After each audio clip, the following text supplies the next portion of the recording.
Hope you guys are having a great day today. Just leaving work, and I'm in my Ford truck, and I'm driving. I'm actually taking a trailer home, so you'll have to bear with me. I'm going to try a new video today.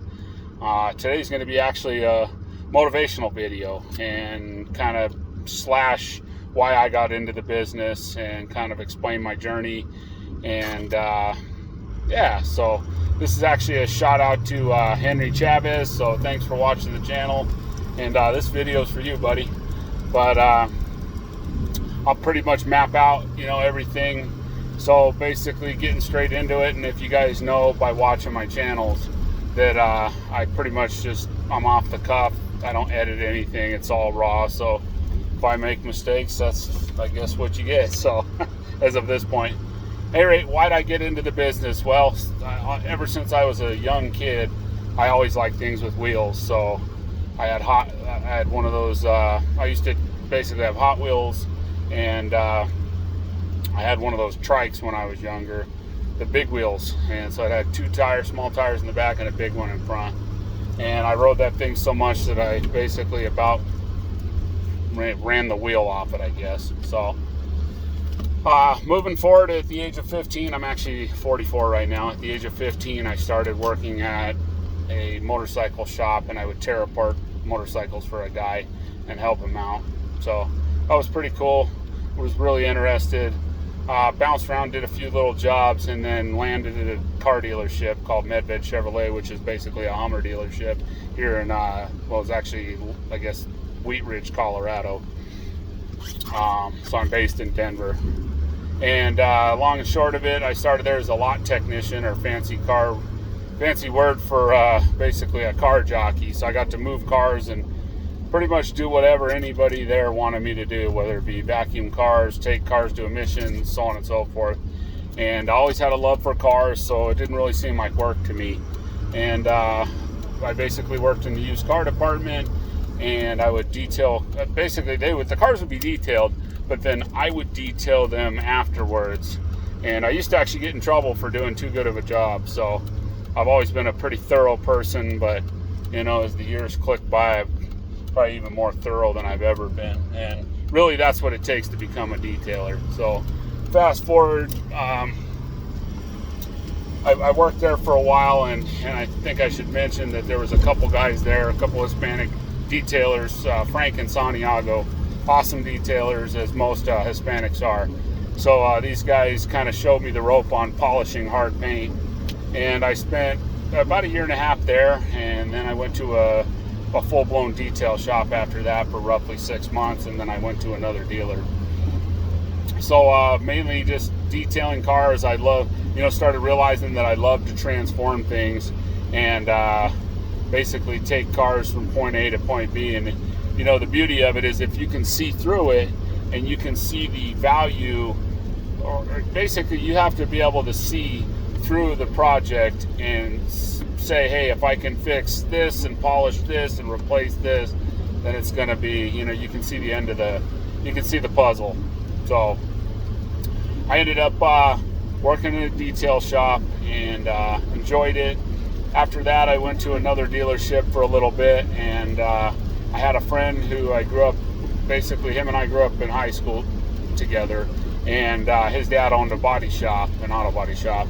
So one day I was over there, and he basically approached me and said, hey, what are you doing for a job? And I said, well, I'm kind of in between. He said, hey, why don't you try working at my shop? You can be a detailer, and you can do quality control. Well, 19 or 20 years old, the quality control really caught my eye. So I ended up starting to work for him. I worked for him briefly, and then the painter started. He had 2 helpers, and he started feeding me jobs, and I would sand and polish jobs, small jobs, fender, blend the door, that kind of stuff.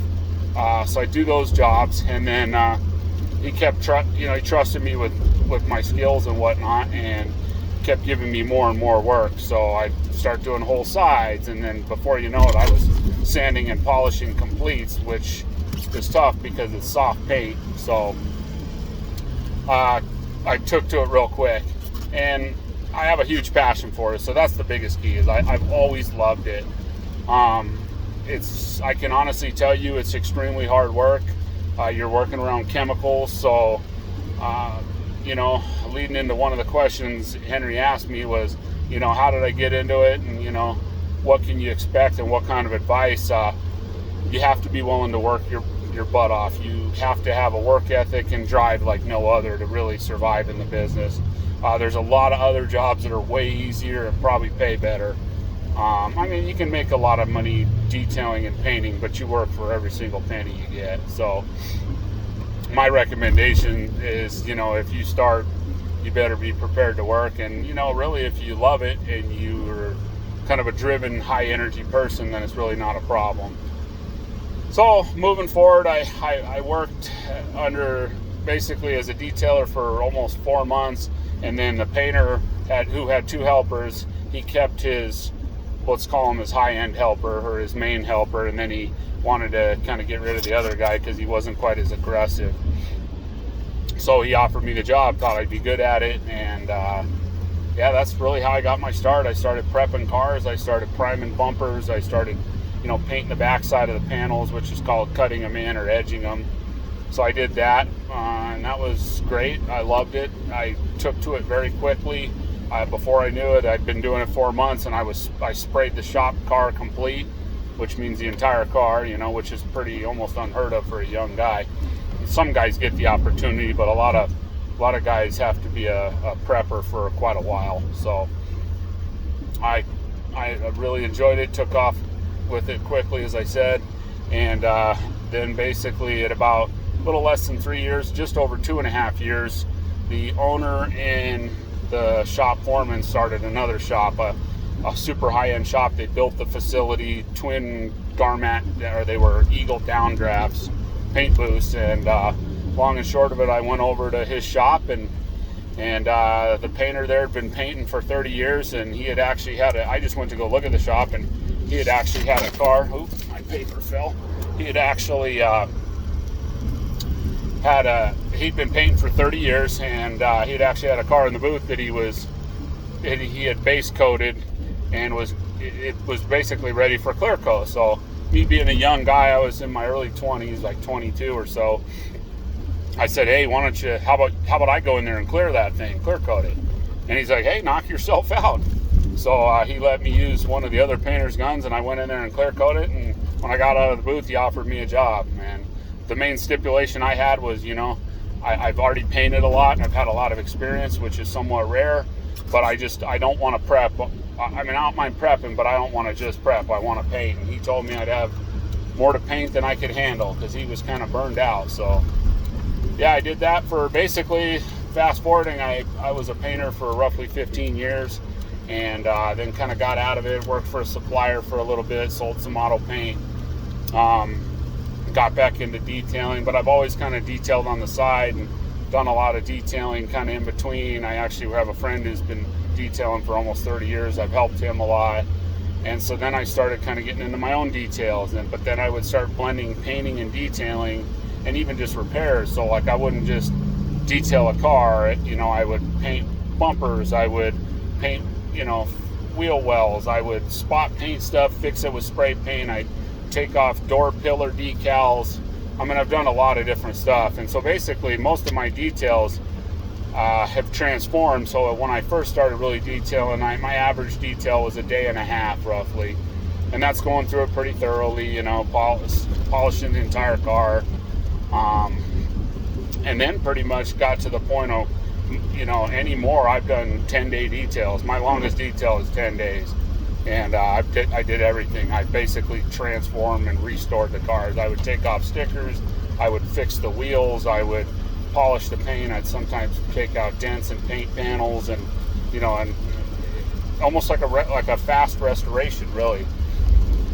So it's I enjoy the heck out of it. I don't actually do it right now anymore. I've been in a sales job for about a year.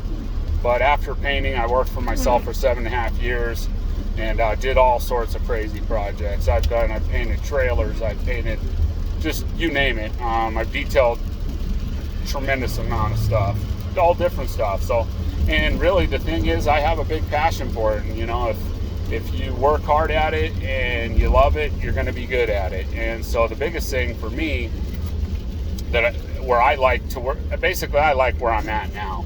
And I'm at the point now where it's not that hard for me. It's hard work, don't get me wrong, but it's not as difficult. I don't struggle with it like I once did. I've got a lot of things figured out.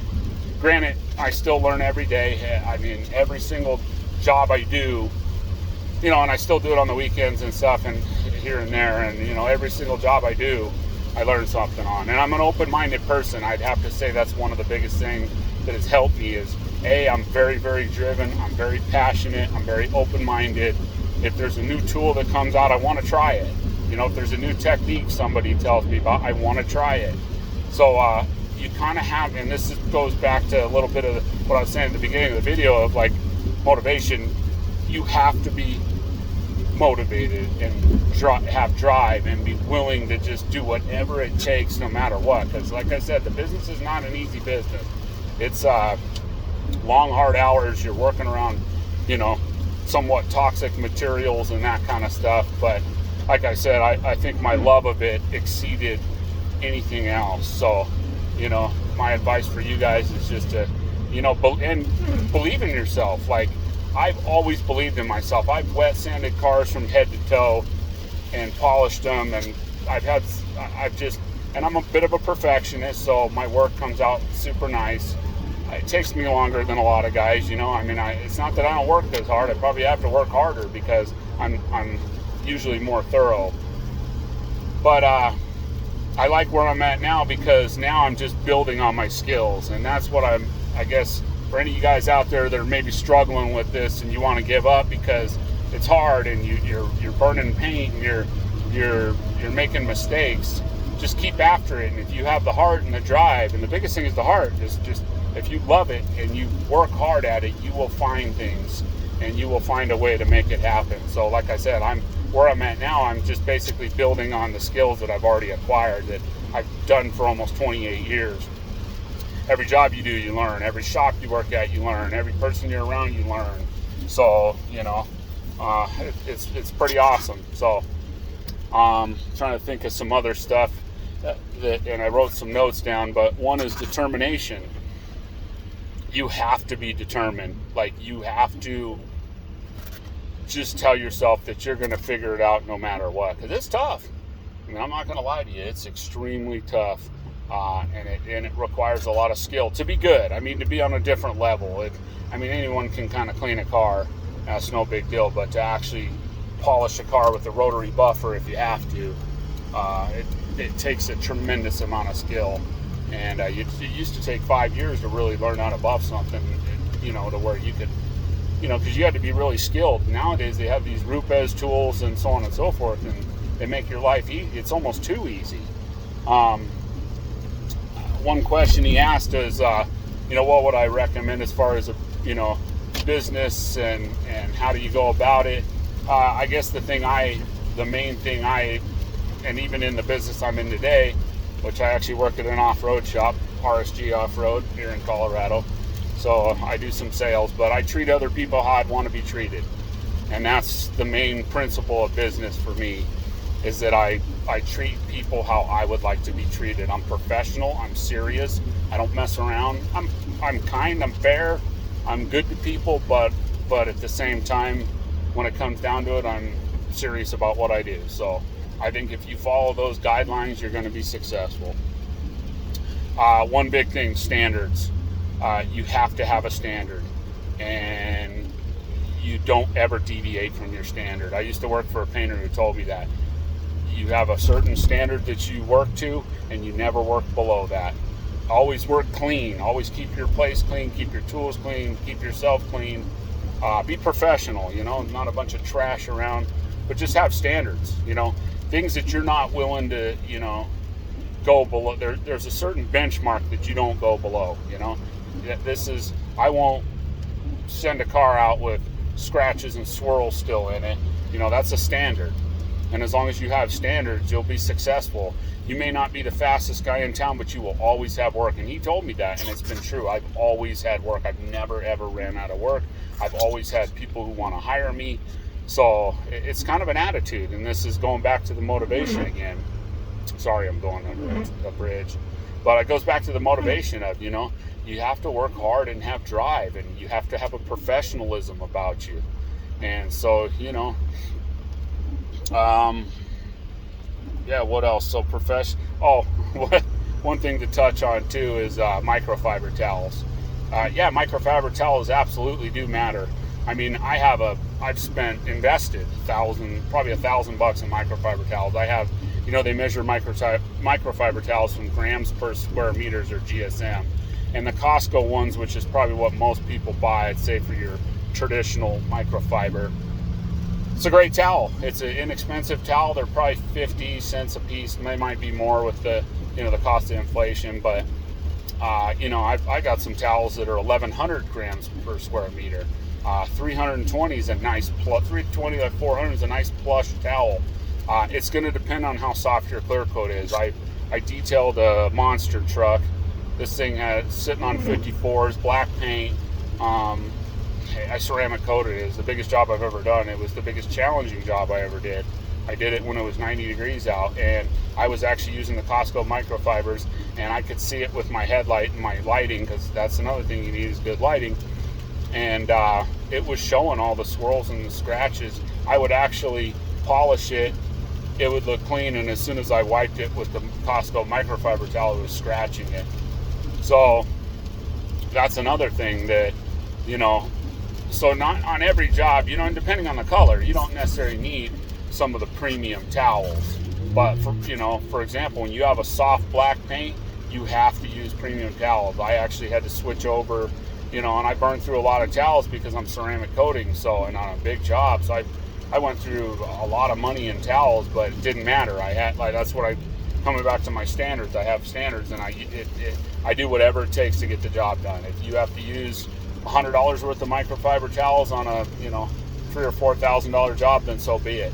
If you got to use $500, it doesn't matter. You have to deliver the product that is up to your standards. So that's pretty much how I kind of got into the business. Like I said, I'd like to make some more videos, and this is kind of fun. I have a mount in my truck, and it might be one of those things where you guys can ask me some questions and I can answer it in a video on my way home from work, because I have a half an hour to 45-minute drive each way. So I get in the mornings, and on the way home, I'm usually listening to music, and I'd actually rather be productive. So hope you guys are having a great day, and if you have any questions, feel free to ask. And like I said, just believe in yourself, and believe that you can do it.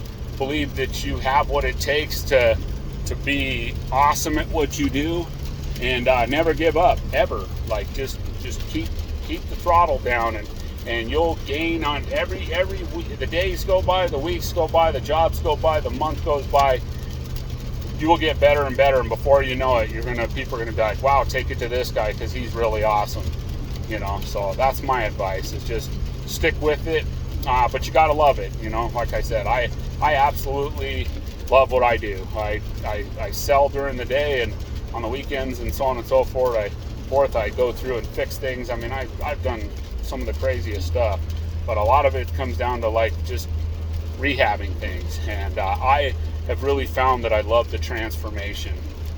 So I hope to add value to some of you guys, your careers, and I've done some wild stuff. So I have a lot of experience, and I don't know everything, but I do know a lot, and I'm willing to share whatever I have, and I think that's huge. So at any rate, once again, hope you guys are having a great day, and this one's for Henry. Peace.